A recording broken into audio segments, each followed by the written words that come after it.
Like Scott Krug and Rick Jorgensen, I'm from the town of Rome in Endrizzi County.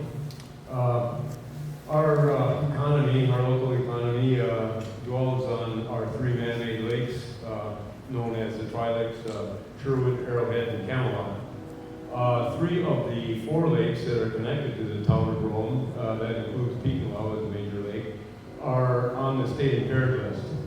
Rather than to talk about phosphorus tonight, I'm on the other side of the fence. I'm a water tester, by the way. I'm accredited through the Water Action Volunteers Program, which is sponsored by this extension. And I've had specific training to do the testing that I do. At any rate, nitrates are the issue that I wish to talk to you about. Our lakes have been plagued with blue-green algae. That's the reason for our impairment status. And it's been a connection made, there has been a connection made, I'm sorry, between the proliferation of blue-green algae and nitrates. We have a sandy soil, as most of the counties in this part of the state do. Our difference from some of the other testimonies that you've heard is that we have primarily row crop farmers that are in our watershed. I'm a member of the 14-mile watershed committee. We're actually birthed through relationships with the packers. We're advocating for good water conditions in our community. We have been active for about 2.5 years. The Tri-Lakes area provides about 27% of the revenues for our county. So although we have agriculture in our county, we are a major producer with our tourism industry. Tourism is not very highly receptive to situations that we've had within our lakes in the last couple of years. I took pictures of you can walk on it, green stuff, just as well as others have. We've gotten together with good sources, and in particular with our county conservation people. They're an unbelievable source for information and connections. We haven't been able to connect with all of the people we need to connect with.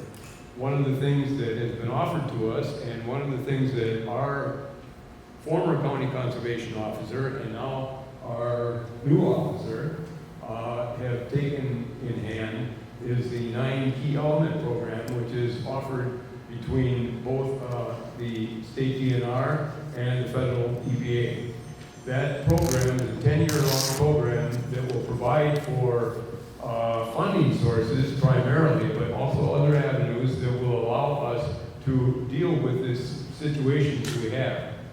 Most of these nitrates that we're receiving, I'm testing out on our watershed. It's a 38 square mile area.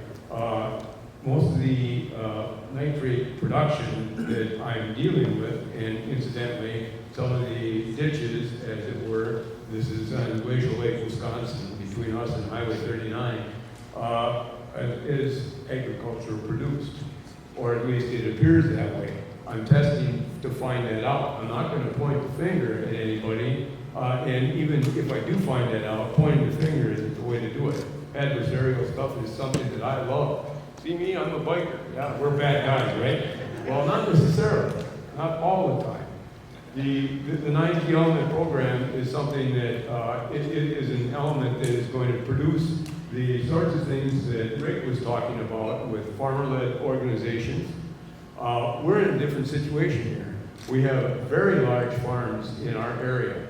Some people call them corporate farms. I don't know what you want to term them as, but they're a creature of a very, very different element from the John Aaron farm that you have up in the Mill Creek area. How do you establish a rapport with a group that is primarily a business group? It's a very different sort of a thing than the guy that walks around with his suspenders and a bandana in his pocket. And not to be condescending about that at all, not at all. But what I want to say here is that that 9 Key Element program needs to have support. And the support that you folks have been given and are continuing to give regarding the expenditures of monies from the state level for conservation, the conservation people, is much appreciated. Please continue